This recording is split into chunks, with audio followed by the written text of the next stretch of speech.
Hey everybody, Anyone is here, and today I'm going to show you guys my newest app for ComputerCraft, and it's the rac-media-player. And as you can see, it has support for all the vanilla records as well as the 3 records from the Portal mod.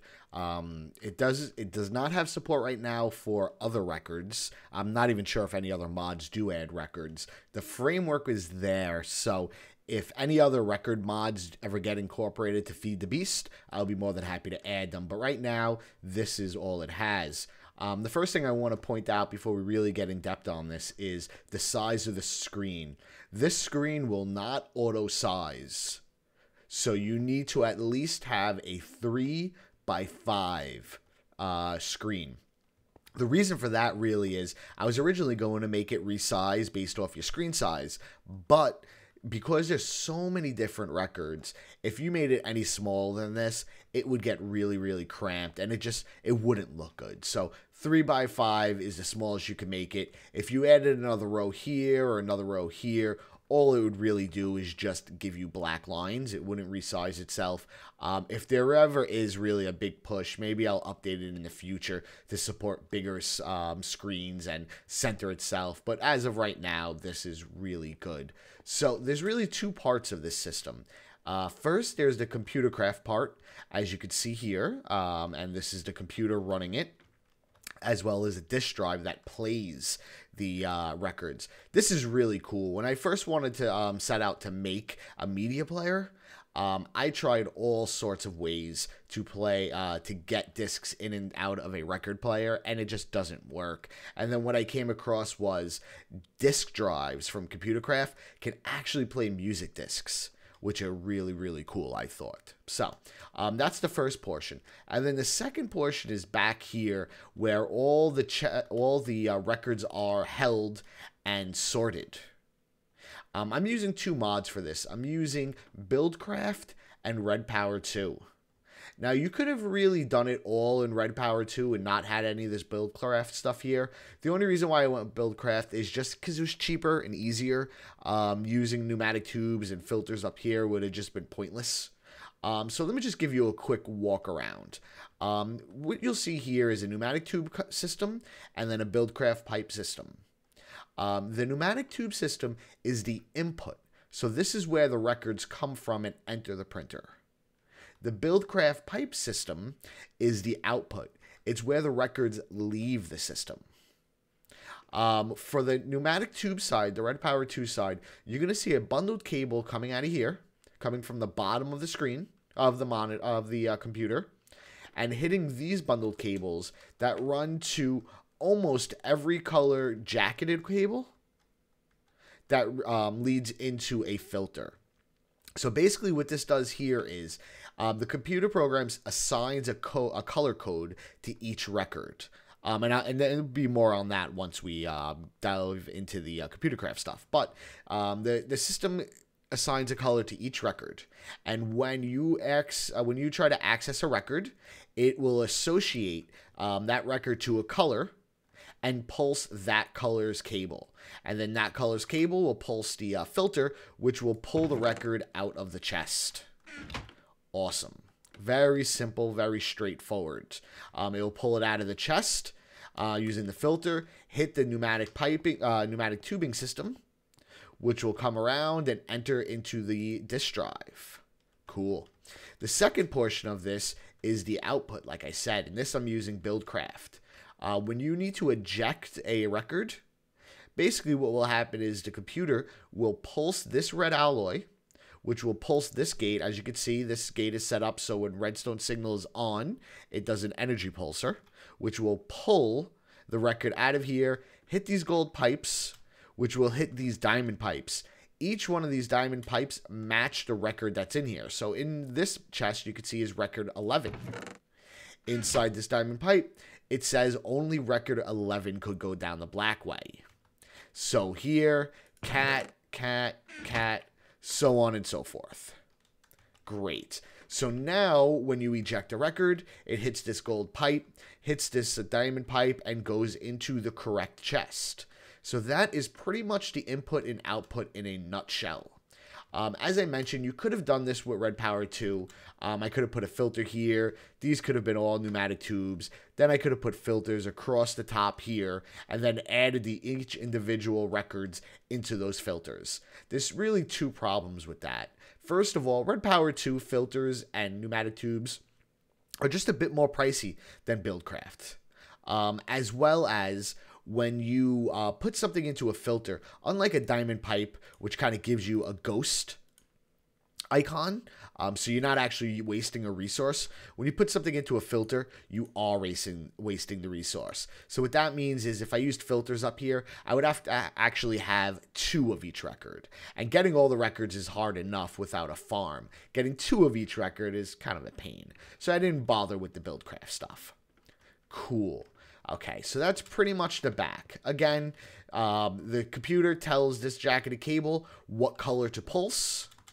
It pulses the filter, pulls it out, and it adds into the pneumatic tube system into the disk drive. Awesome. So now you have this very beautiful GUI interface. And it's really, really simple to work. So let's say you wanted to listen to weight. If you notice, the weight is right here. And it is associated to this magenta. I think this is magenta. Yeah, this is the magenta cable. So keep an eye on that when I press the wait button. And what you'll see is the red alloy cable right here will pulse, which will trigger this filter, and the record would get pulled out of there. So let's do that real quick. Let's make sure you can watch that. Hit wait, pulsed, and now the record's coming out. And we should see it coming this way any second. There it is, coming up. And into the record player, and it plays. Awesome. So the next thing you'll see is when the record enters into the system, the button that you press lights up. What this tells you is that is the record that is loaded in the system. And what's good about that is, let's say you were done listening to Wait, so you stopped it. You didn't eject it, you just stopped it. You're going about your merry way, you're doing whatever, yada, yada, yada. And then you realize, hey, I want to listen to Wait again. So instead of hitting wait again, which would cause it, well, it wouldn't cause it because I have a check in it. But there's no point in hitting wait again and try to reload the disk. All you have to do is hit play. And that's just, oh, I missed it. And that's just a visual representation of what actual record's in there. One of the cool things I went for is this is persistent. So let's say we stop and turn this baby off. And it's off. And now we turn it back on. As you can see, it knows that wait is still in the system. And this goes for any different record. If you were to press this button right now while it's loaded in there, and I actually haven't tested this, but what it should do is notice that it's in there and just play it without ejecting. So let's give that a try. No, it didn't work. I'll have that updated before this releases. But what will happen is it will notice that it's already in there and it will just play it instead of ejecting it. So let's get that stopped for a second. And load it back up. Cool. So that's pretty much the gist of the GUI. You just press the song you want to hear. We'll listen to a little Still Alive from the Portal soundtrack. It brings up this nice orange error message telling you, a message box telling you that it's loading it. And as soon as it gets in there, we'll just give it a couple more seconds. It will go away and start playing. Cool. So why don't we dive into this a little bit more and take a look at the code and how everything works. And we'll shut this off. So the first thing you'll see is I have a config file here called music colors. You can see that right here. Inside this config file, let's just get in there and edit it. Music colors is where all the associations to disk to colors go. Now, by default, when you first run this program, it will generate this file. So you know what? Let's do this. Let's remove both of these, and we're going to install this from scratch. Remove Why? It's in there, right? Why can't I? Remove music colors. Give me 1 second. I'll be right back. Okay, we are back. I don't know why that was happening, but I just put in a fresh new computer here. As you can see, it doesn't have anything. So the first thing we have to do is actually download the application. So the easiest way to do this is through pastebin. So pastebin get, that is the code right there, UN capital H5, capital E, ZZ, capital R. I'll also link that down in the description. And we will call it rac-media-player. Cool. So let's get that downloaded, and it should be done any second. Cool. So now you can see all we have is the rac-media-player, but we don't have the config file. So on first run, it will actually do a check to see if the config is there, and if it's not there, it will create it itself. So let's run this. Now, as you can see, it is running, and still alive is still in there. And now let's stop this for a second, and let's take a look. Now you can see it created the music colors program. Cool. So let's take another look at that music colors program. As I said, in here is what associates all the different albums, records, to the different colors. So, as you can see on the top here, cat equals orange. So if you come over here to the orange wire, you could see this is cat. The reason I did this is I really did this in no particular order when I associated the actual albums to the colors. So if you wanted to change my associations, if you think the way I did it is inefficient, or you have a better way of doing it, or whatever the case is, you could actually go in here, change this. So let's say, you know, I wanted cat on red and blocks on orange. Do that. Save it.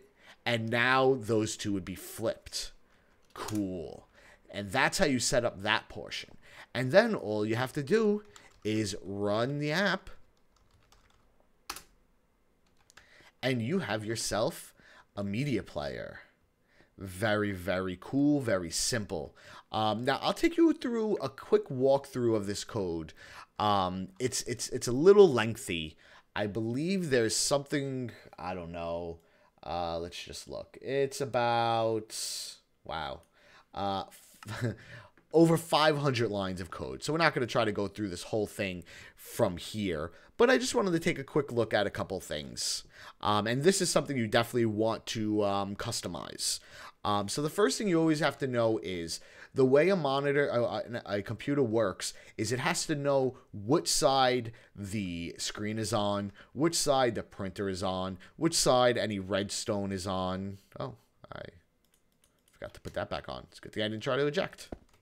And it needs to know where all that stuff is.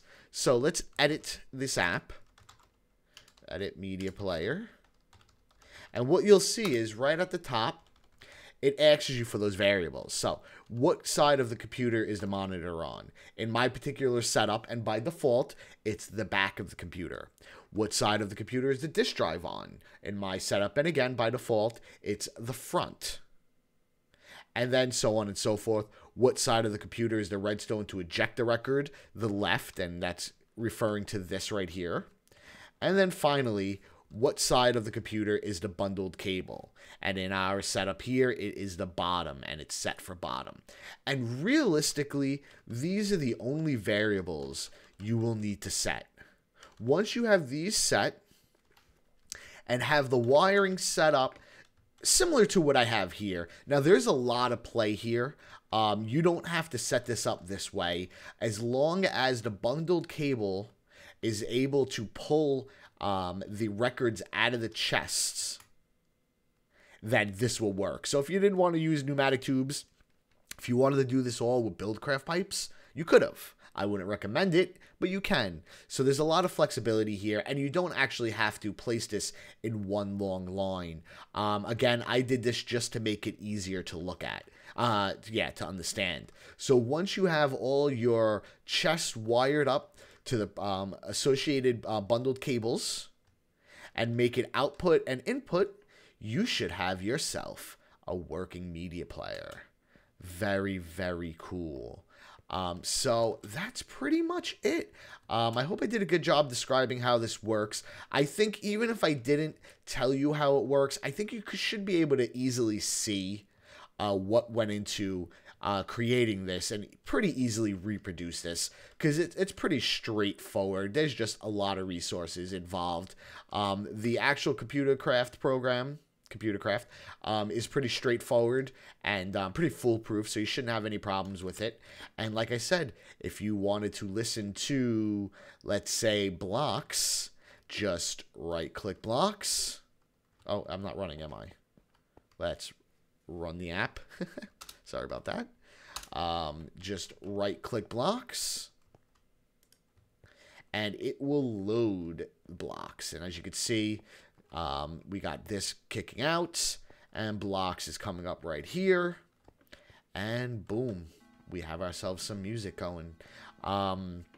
One thing I will mention, the closer you have these chests to this printer, basically the shortest distance you have with these pneumatic tubes, the faster it's going to work. The output doesn't really matter.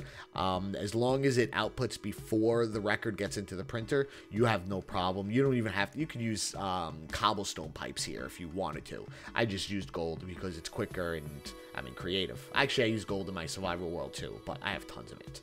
Anyways, so if you have any other questions about how this works, if you have any bugs with this, whatever the case be, feel free to message me. I didn't really go into too much on how I created this touchscreen, just because it's well beyond the scope of this video. And I'm sure if you watch, I guess, Direwolf's videos, he does a better deal explaining it. But if I do get enough people asking, I will show you how I created that portion of it. But that's pretty much it. So I am going to listen to some Want You Gone, and I'll talk to you guys later.